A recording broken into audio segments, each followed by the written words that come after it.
was Paul's passion to preach the word, teach the word, and to fulfill his mission as one sent by Christ Jesus to the nations. He's so passionate about it. He talks about it during many letters of his desire for this to come about, for him to be able to proclaim Christ, okay? Each of us has a responsibility to carry on that goal, meaning what Paul was doing, by either proclaiming Christ or by supporting those who do.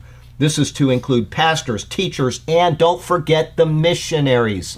They're out there all alone doing their thing. I mean, nowadays it's not as bad because they've got, we got iPads and all those different ways of talking to people. And, I don't know how it works, but I will be talking to Sergio or to somebody in Papua New Guinea or to somebody in Africa. It doesn't matter who. He's right down the road right now, okay? We've got people that are in Papua New Guinea.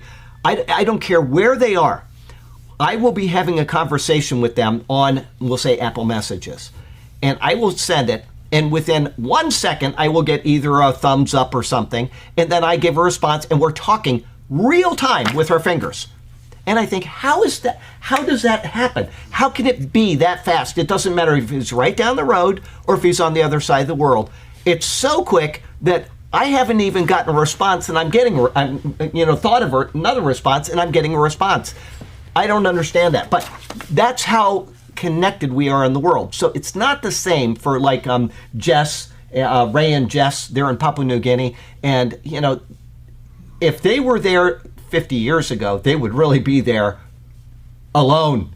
They would be on, and now it's not that way, because if they need me, they can just get me on Apple Messages and say, Charlie, I need prayer.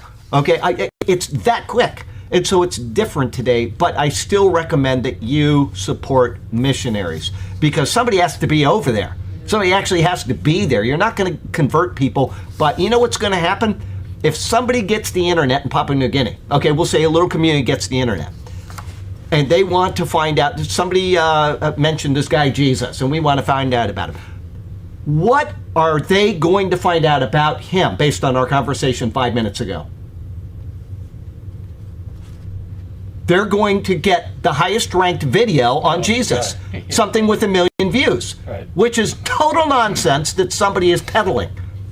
That's what they're going to get. They're not going to get somebody with sound theology from a little college, or they're not going to get, that guy might get 1,000 views at the most, a professor from a decent seminary, right? They're not even going to be in the priority. They're not even going to be close. When they go onto their internet in Papua New Guinea and they say, I want to know about this particular thing in Matthew, 27, they're going to get the highest rating people. And why? Because Google is going to make more money off them than they'll ever make off of that guy over here. Okay? And we've seen this. Sergio did a video in this church, and it was going up like crazy. He was the guy, it wasn't me. Okay? And it was going up just like this, and all of a sudden it went flat. Immediately. And that told me, and he explained why that is. I'm not going to get into it. It's all about algorithms and all this kind of stuff, and their money, their pocketbook. Okay, but anyway, it was just like this, and it went flat. And that's why I hate to do it. I've never done this before, ever. We have never monetized a video, ever, at the Superior Word for the first 11 years. And when I saw that, I said, we will never get an audience if we don't monetize our videos. And so I monetize them, and that means that people have to sit through commercials, right? But you can pay $10 a month and have no commercials on YouTube, or you can do the same thing on Rumble. We don't have monetization, and so you can go watch them there without any advertisements, or you can get a pop-up blocker, and that will work for a while, and then Google will find it, and then they'll ban you again. They'll say, if you don't get rid of your pop-up blocker, you can't watch any of our videos. And so it's like a game. People are they're working on new pop-up blockers to block what Google just did, and it goes constantly. So you just have to stay on top of that, and a lot of people don't want to do that. And so I apologize to every single person about monetizing videos, but it is the right thing to do. If a video I do does go viral, it will continue to go viral.